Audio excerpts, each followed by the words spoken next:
Welcome into our Fantasy Game Day preview for Week 9. It's a really fun slate. The guys at Fantasy Game Day keep delivering more and more options for us players here in the UK. Shut out of DraftKings, but they are looking after us. They now have added both early-only slates and late-game-only slates. We'll get to more talk about the full Sunday slate in particular. But Rich, if you had any thoughts about how you'd like to attack those slightly smaller slates? I think the early Sunday slate, I'm probably going to attack very similarly. Particularly when we're getting sort of 7, 8, maybe even 9 games in any given week. I think I'm pretty much approaching that with a very similar. For the later game slates, I'm probably more likely to pick one really good game and look at that almost a bit more as an onslaught and just sort of try and load up on one game that I really think could have a high over-under. But yeah, it's kind of not quite showdowny, but almost heading towards that route, isn't it? What about yourself?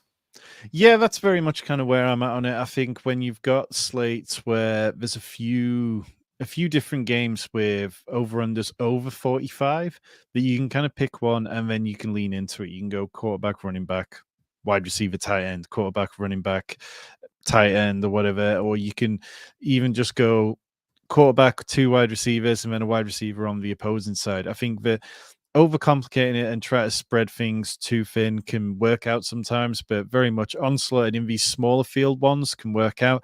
And I would expect it's probably going to take a couple of weeks before we see people really enter them as much as the full slate. So we'll develop our kind of feelings for that as we go. But this slate in general is quite a fun one. There's some really fun games. Last week, I didn't particularly have great feelings about a lot of games. I had strong feelings about certain teams, but I didn't feel like I was in love with the total game environments. But this week, that's much more different, and we're going to get to all that. But we are going to start with the captain picks, because the captain selection, it counts for so much on Fantasy Game Day. You are not paying any extra for your captain. So when we talk about stacks, when we talk about the key positions and key players that we want to get into, a lot of these guys are going to be players who we would consider for our captains. Rich, over the last couple of weeks, we've seen a lot of people make the wrong captain decision and immediately be left for dust. Do you have a strong feeling about whether this is a good week for wide receiver or running back at the captain position? I think it's pretty balanced, if I'm being honest. It's, you could definitely go either way. I think there's a few of the high priced options at each position who are looking like they've got decent matchups in terms of over under defense, things like that. I think there's one player that's probably got a phenomenal matchup that's priced slightly down this week. That's probably my favorite captain pick, and I think one that I'm probably going to lean quite heavily towards in most of my lineups. But outside of that, I think the guys doing the pricing, they're pretty smart. They know that these high priced guys, they're not going to give you great value on any of them. So you've always got to feel a little bit challenging, shall we say, when you're making that captain pick. Yeah, makes sense. And so let's start with Alvin Kamara takes on the Carolina Panthers. Their run defense is atrocious. We just talked about that on the main preview over on the Fantasy Sanctuary channel, which people can go and check out. I talked about how Alvin Kamara's kind of got there in recent weeks, not through efficiency, but through the fact that he's been seeing 10.8 targets per game over the last few weeks, which is 5.2 more than the next nearest running back. Are you expecting to see him have a big receiving game this week, or do you think he's just going to be able to grind it out on the ground? Yeah, I think it's a mix of both. I think Derek Carr being back probably a good thing for him in terms of that receiving volume. We know that the Saints haven't got a huge plethora of receiving weapons. Certainly, potentially Juwan Johnson out as well now. So I think he could see a lot of receiving work. But I think on the grounds that the Panthers are a woeful defense in terms of fantasy points. They're 32nd in adjusted fantasy points allowed. At the moment, they're allowing 33.1 fantasy points to the running back position of the opposing team. So I think that Alvin Kamara is an absolute smash this week. Tie in the fact that you're getting price discount, the other expensive running backs, you've got Bijan Robinson, 7,400, Saquon Barkley, Kyron Williams, both 7,600. You're getting the discount, but you're not having to kind of potentially put up with lesser production, given the fact that Alvin Kamara has still put up some decent numbers and has that absolutely intriguing matchup against the Carolina Panthers. Yeah, the Panthers have allowed 6 different running backs to finish as a top 12 option against them. That includes Alvin Kamara in week 1. I think Kamara is going to be a very popular choice for all the right reasons. I think if you wanted to gain a lot of leverage there, you could captain Chris Olave, who is himself is coming off a really strong week last week, and you just play this one. That Kamara gets some of the touchdowns taken away on the goal line by Taysom Hill. And if Chris Olave went out and had a massive week, then all of a sudden you've got huge leverage on everyone who captained Alvin Kamara. But I do like Kamara. AJ Brown is probably one of the first names that we talked about having to include in here, coming off huge target share over the last couple of weeks. Really looked great. We know that the Jags are terrible against the pass. They're a massive pass funnel. They rank 15th against the run, dead last in DVOA against the pass. They just hemorrhage fantasy points to the wide receiver position. Do you have any concerns that sooner or later things could swing towards a Devonta Smith week? We know he's been a little bit quiet recently. We know that the Jags, they give up 4th most fantasy points to the wide receiver position, but that doesn't necessarily mean it's all going to be AJ Brown. And in DVOA, the Jags rank 32nd against wide receiver 2s, whereas they rank 22nd against wide receiver 1s. But those numbers can be a little bit up and down. Yeah, I'm not massively concerned. I think that look, it comes down to Jalen Hurts. Where's he comfortable putting the ball? And at the moment, he doesn't seem comfortable sitting in the pocket and putting the ball over the middle. Yes, he did it a little bit more last week, but he's still not doing it enough. He would much rather sit back, push the ball outside the numbers downfield, and that's where AJ Brown's going to eat. We've seen AJ Brown catch a deep ball in every single game this year. And a lot of those, he's bailing Jalen Hurts out. His ability to stack defenders is better than basically any other wide receiver I think I've ever watched. It is uncanny how he can get those defenders on his back hip and just make them eat. He's averaging 20 points a game so far this year. The Jags defense is 30th in adjusted fantasy points allowed. It's got a decent over-under at 45.5. Yes, you've got to pay up. You're not getting any value with this pick, but it's hard to get away from him. His worst game this year is 13.5 points. That's still a decent number, isn't it? Let's be honest. Yeah, and I think the thing with AJ Brown, which is worth considering for these competitions, is that we quite often see people have concerns about about Jalen Hurts. Jalen Hurts with the tush push. Are we going to get down to the red zone? And rather than being someone like Patrick Mahomes, who's going to pass the ball from the 3-yard line or hand off to a running back, is it all going to be Jalen Hurts, which can make it quite tricky, particularly for someone like AJ Brown. And quite often that suppresses the ownership that we might see normally. So looking at established runs ownership projections for DraftKings this week, they project AJ Brown for just 6% ownership, which to me makes him an excellent play for this format. And it'll be interesting to see how owned he is. We're going to talk about stacks of the week. And I believe heavily that stacking in this format can be really worthwhile. Put out a video on the main Sanctuary channel a couple of weeks ago talking about the different way that a lot of DFS experts like to attack competitions. And Jake Tribby of fantasypoints.com talked about when you play in smaller contests, you want to try getting less things right. You don't need those nuclear outcomes. You don't need to go crazy in your lineups like you do to win the Millie Maker. And these contests are quite small still. There are only a few hundred people in them. And I still like to go with quite heavy stacks. Rich, do you think that there's a real case for this one to be a really good stacking week? Because the first stack that we've got, we couldn't really decide which Rams players we were definitely going to talk about here.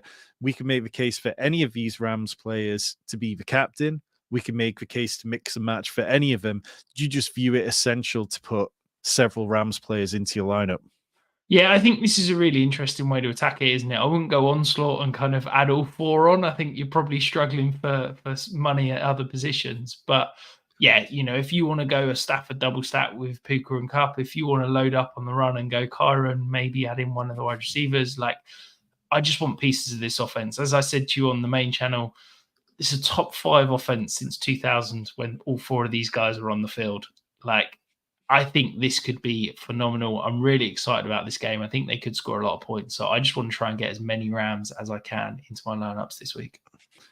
Yeah, I think it makes a lot of sense. I like attacking it from the other side plenty too. I know I'm higher on Geno Smith than yourself. I think obviously without DK Metcalf and without Noah Fant, there is a little bit of a knock to those two. But I think you could play it with, Geno Smith, Tyler Lockett, JSN, and then you put Kyron in there. Perhaps you put Puka in there, and you just say that Geno just gets pass heavier, where Stafford becomes the more efficient one, and maybe Kyron gets a couple of touchdowns, which takes something away from Stafford.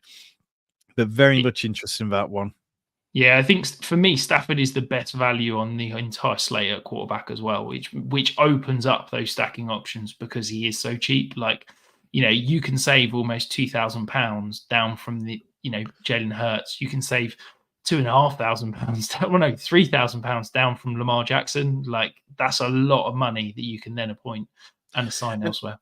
and I think on Fantasy Game Day, because the captain position is weighed so heavily, that if you're stacking Matthew Stafford with your captain and you get the captain position correct, and that's Puka Nacua, say, and you've got Matthew Stafford, that can help make up for the fact that you've got Stafford, who is picking up less raw points than Jalen Hurts, Lamar Jackson, Josh Allen, in quite a meaningful way, as long as you get the rest of your lineup right, which is always the tricky part. Let's move over to another stack, though. And again, we've thrown up a bunch of names from the Bengals because Joe Burrow has been playing excellently. The Bengals are kind of beating up on bad teams. I talked about it on the preview show that the Bengals have an 0-4 record against teams with a winning record. But those teams who've been bad, they've been able to beat, they've been able to put up a lot of points against. How would you ideally like to stack Joe Burrow in this one? I think you can go anyway. I think in an ideal world, look, a Joe Barrow stack with a Jamar Chase captain pick makes a lot of sense. But if you want to go cheap, I think Mike Gesicki, we've seen when T. Higgins is out, Mike Gesicki basically becomes the slot receiver for the Bengals. You could even potentially get a little bit different and throw in Jermaine Burton. He's £2,200.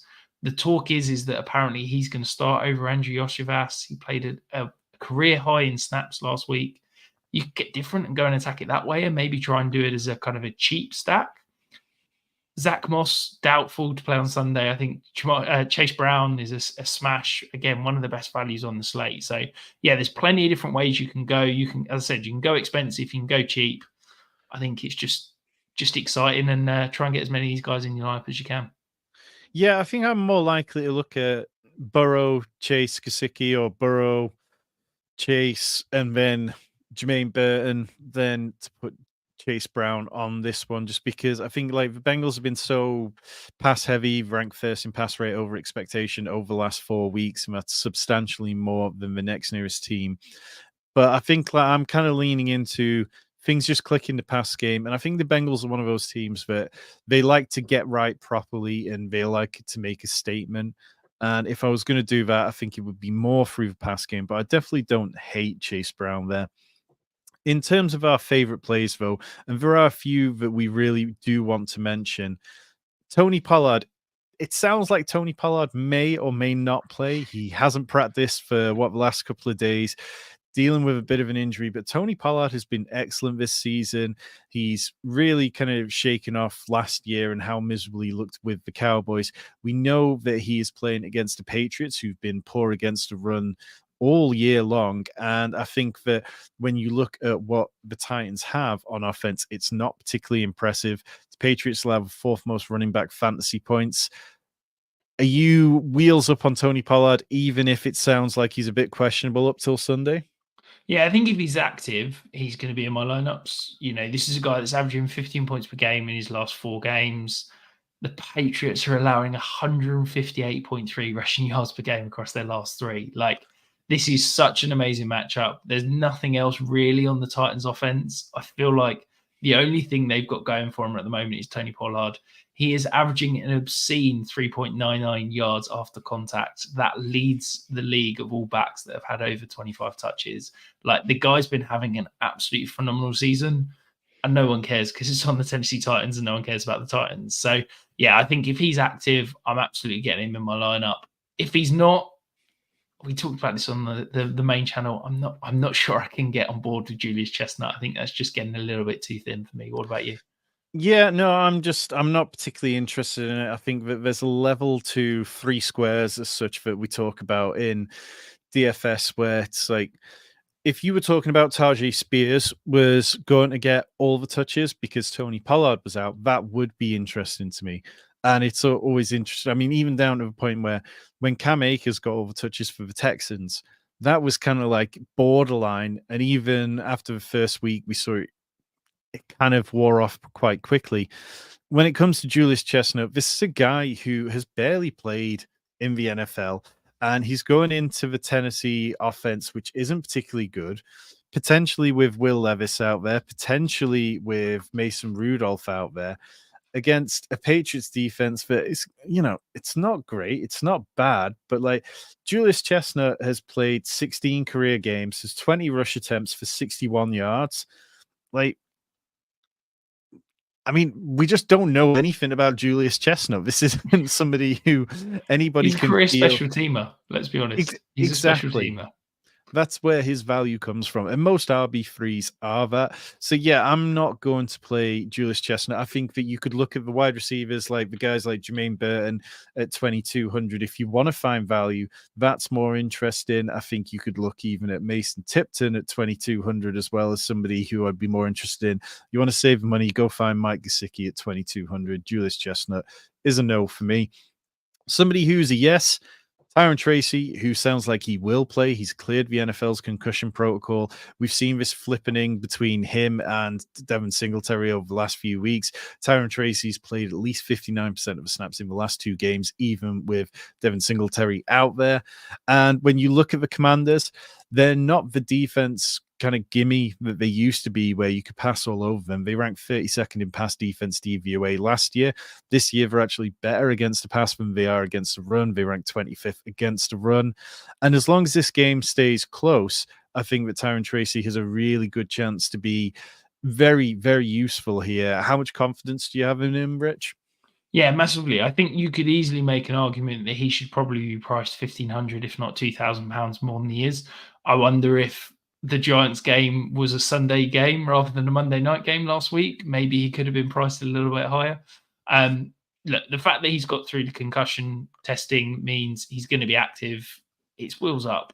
He had a 79.3% opportunity share last week, and that includes snaps that he missed at the end of the game after he'd gone out with a concussion. Like, this is his backfield. We saw the first week back with Devin Singletary. Singletary kind of mixed in. Okay, second week, maybe Singletary's going to take back over. No, this is Tyron Tracy's backfield at 3,600.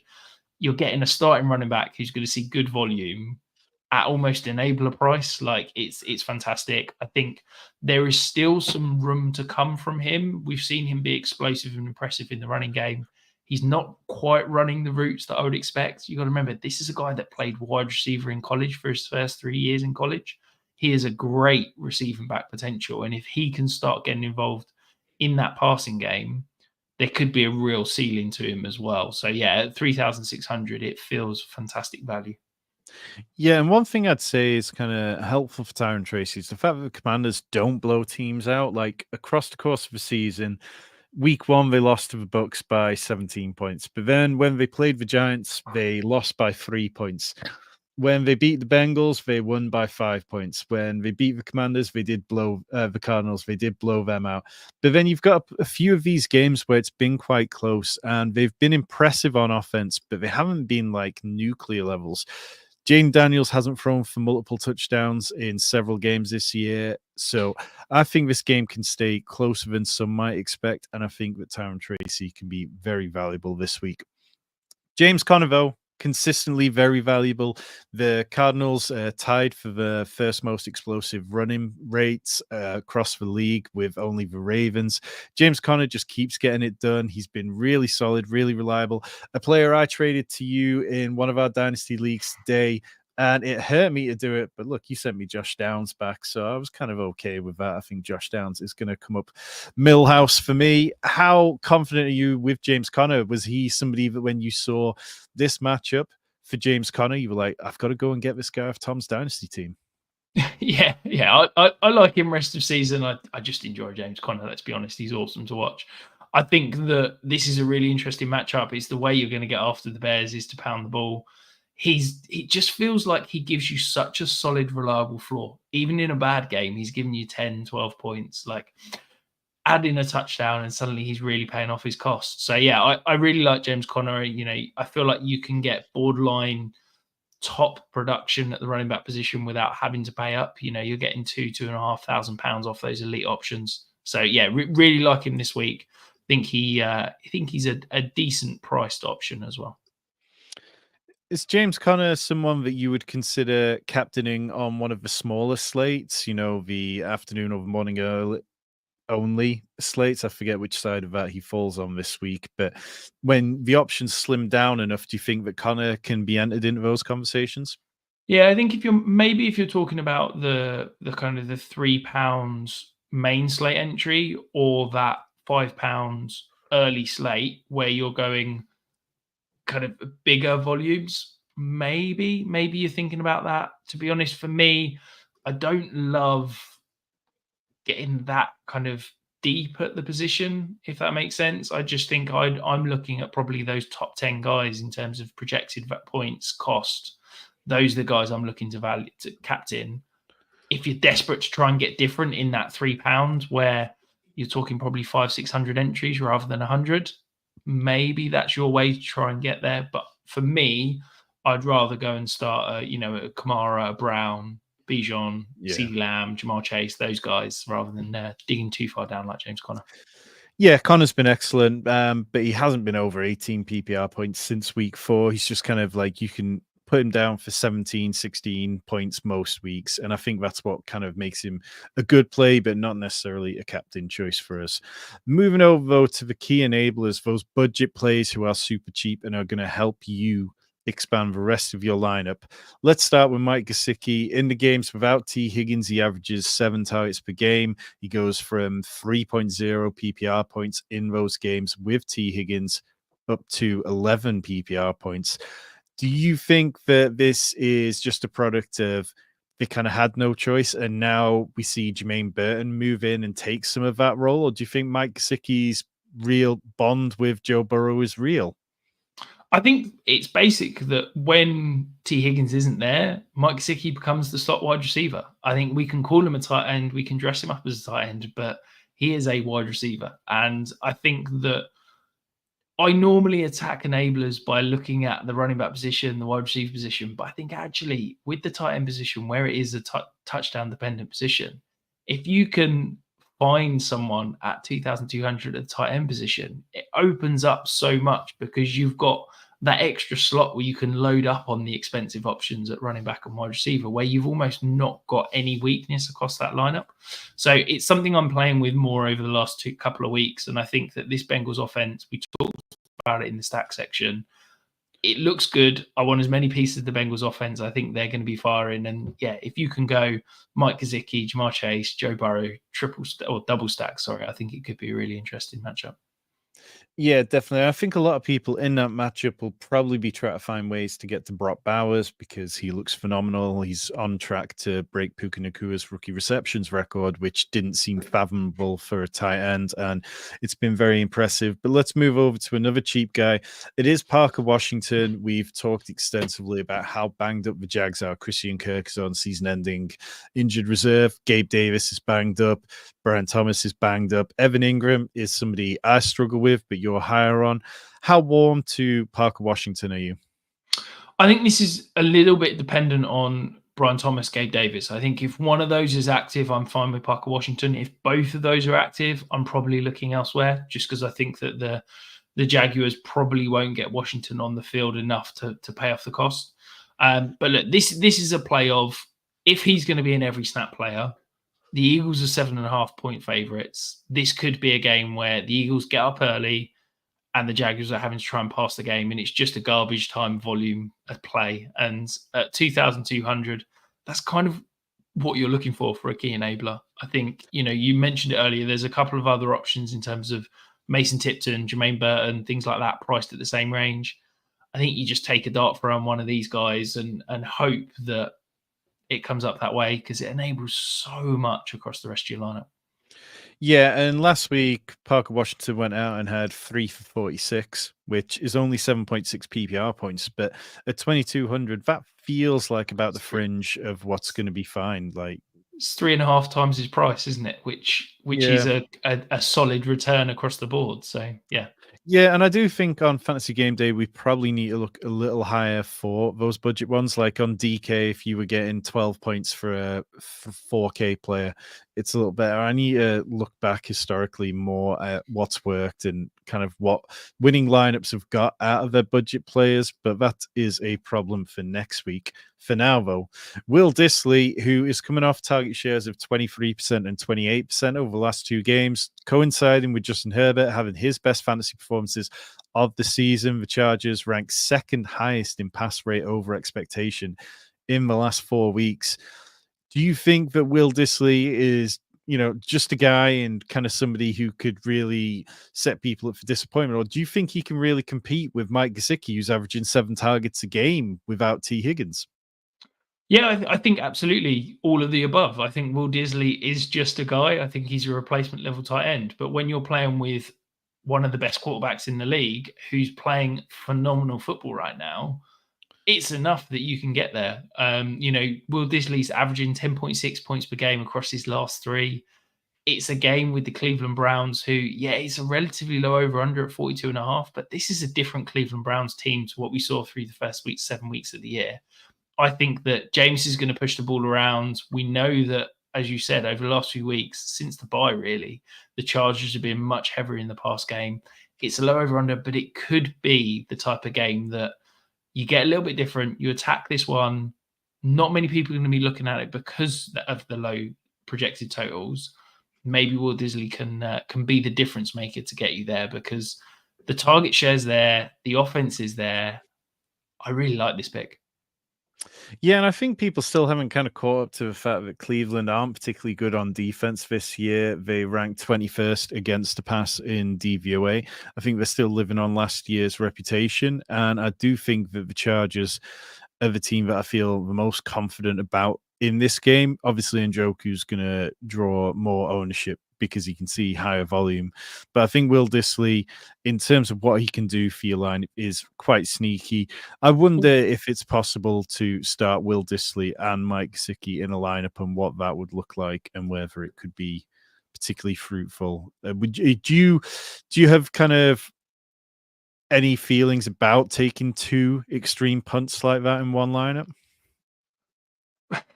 I struggle to go 2 complete punts at the pass catching positions. I'd rather do it at a running back and a wide receiver in terms of those kind of low value players, because I feel like running back's a little bit more bankable in terms of volume. You can look at a running back and say, right, he's going to get me 10 to 15 touches in a week or something. Yeah, maybe this week where the value's so good for someone like Gesicki and Disley. I think also you've got to remember the Browns are without Jeremiah Owusu-Karamoah, who Yeah. is obviously very good at covering those tight ends, a very athletic linebacker. So that could, again, open up more space for Disley over the middle. I need to ask me again in like 2 hours, Tom, once I've had some thought about it. Maybe I can get round to a Gesicki and a Disley lineup. Well, that's it. I will be calling you at 1:45 in the morning UK time. So stay tuned for that, people, because I will bring you the thoughts of Rich. But those are our thoughts when it comes to Fantasy Game Day slate for week 9. We are going to talk plenty more about it on our Discord. I'll try and put some content out on Twitter about it over the weekend. And honestly, if you want to talk more Fantasy Game Day, we have a Discord with 200 people in, 200 of the finest fantasy minds asking questions, giving each other help with the lineup. And myself and Rich are working on different tools to help you build lineups within the Fantasy Game Day app. So get involved, come and find us for the Discord link, and we will absolutely help you on that platform. And if you've got any questions, drop them down below, hit subscribe, head over to the main channel and check out our full weekly preview show. And we will see you at the top of the leaderboards.